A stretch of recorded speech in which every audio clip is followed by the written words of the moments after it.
We're talking about something that literally limits almost every single conversation we have, how we describe things as just good or bad. We're going to break free from that basic everyday vocabulary and completely upgrade how you express yourself. It's highly practical, so let's just get right into it. Think about your day so far. If someone asked you how your morning was, how your coffee tasted, or how your commute went, did you just say it was good or maybe it was bad? It's incredibly common, right? We all do it. But using only these two basic adjectives to describe our entire complex human experience, it's incredibly limiting. Honestly, it can make us sound a little robotic. It flattens our emotions and completely fails to paint a vivid picture for whoever we're talking to. So let's dive into this. Take a look at a good restaurant versus an excellent restaurant. Notice how upgrading just a single word completely transforms the whole sentence. Good is fine, sure, but it's flat. Excellent, on the other hand, carries precision. It carries real emotion. It sounds like a native speaker who's genuinely excited about the food, and that is exactly the power of the vocabulary upgrade we're looking at today. This brilliantly illustrates the spectrum we're going to master. We are visually dividing our new words into clear positive and negative buckets. You can think of this table as your mental cheat sheet. Over on the good side, we have words like brilliant, marvelous, and fine. And on the bad side, we've got dreadful and nasty. We're moving way beyond the basics here to give you a dynamic, expressive range. All right, section 1, the good adjectives. Let's unpack the positive side of this spectrum. Here is your brand new toolkit for positivity. We've got nice, lovely, great, wonderful, and excellent. Notice how just saying these words naturally brings a brighter, more upbeat energy to your voice. When you say something is lovely, like a lovely day, or wonderful, you're sharing genuine enthusiasm. Instead of telling your friends a movie was just good, saying it's a great film, we all loved it, instantly makes your conversation so much more engaging. So how do these words actually live and breathe in real conversation?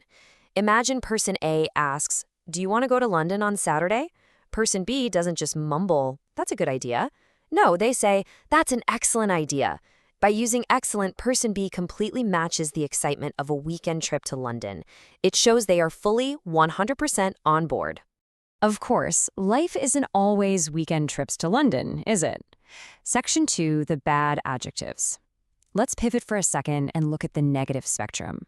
Sometimes things are truly unpleasant, and we need the right words to describe them without just saying bad. Here are your powerful negative upgrades: dreadful, horrible, terrible, awful, and nasty. The source material gives us some perfectly relatable examples here. Imagine the food in a cafe where absolutely nobody liked it. That's a horrible cafe. Or think about a really bad odor. What's that dreadful smell? Or something we all know way too well: the roads at 5 o'clock on a Friday. That isn't just bad traffic. The traffic is terrible.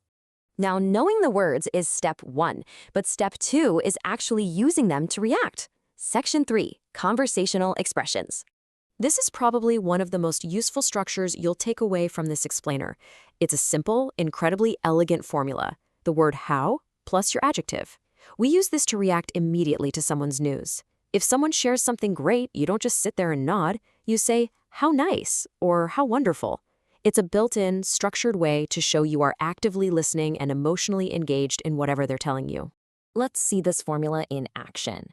Imagine a friend comes running up to you and says, "I've got a great new job in New York." I mean, that is huge news, right? If you just reply with "good," it falls completely flat. But by applying our rule, you say, "How wonderful," or maybe "How lovely." It immediately builds a strong connection and celebrates their big moment exactly how it deserves to be celebrated. As we build these skills, there are definitely a few traps you'll want to watch out for. Section 4, common mistakes to avoid. Let me give you an insider pro tip on a very, very common mistake. When someone gives you bad news, say they tell you they have to wake up at 5:30 tomorrow morning, a common mistake is to react by saying, "How bad?" Here's the thing, native English speakers generally do not say this. Instead, you need to reach for your upgraded negative adjectives. The correct, much more natural reaction is, "How awful," or "How horrible." It's a tiny adjustment, but it makes your English sound incredibly natural.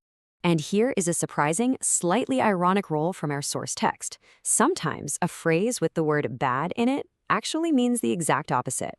When we say, that's not bad in conversation, it actually means good.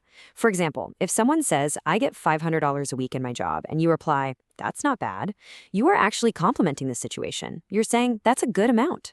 It's a super common colloquial way of speaking that you should absolutely listen out for. Okay, now for the best part. Section 5, visualizing your vocabulary. Let's take all this theory, all this shiny new vocabulary, and apply it to some real-world visual scenarios. Imagine walking into this room, the elegant dining table, the beautifully arranged glasses, the whole mood. If you were taking someone here for dinner, you wouldn't just call it a good restaurant. Anchor this scene in your mind right now with the phrase, an excellent restaurant. It immediately implies high quality, great service, and a truly memorable experience. Or picture sitting on this stone bench, looking out over that expansive lake and the mountains in the background. It takes your breath away, doesn't it? This isn't just a nice view. This is a marvelous view. Or you could say, what lovely weather to look at this marvelous view. Try to pair the new vocabulary with that visual feeling. And if you were out with a friend, walking through the autumn leaves and just smiling, this isn't just a good day. When everything just feels right, it's a wonderful day, or perhaps a lovely day. Next time you experience a moment like this, mentally tag it with these upgraded adjectives. So, we've walked through the positive and negative spectrums, we've learned those handy conversational formulas, and we've visualized the vocabulary. I want to leave you with a bit of a challenge. Could you survive tomorrow an entire day of conversations without using the words good or bad even once? I challenge you to completely drop those basic words and test out your new upgraded adjectives in the real world. Try saying things are excellent, dreadful, lovely, or terrible. Notice how it completely changes the dynamic of your conversations. Thank you so much for joining me in this explainer, and I absolutely can't wait to see you apply these upgrades out there.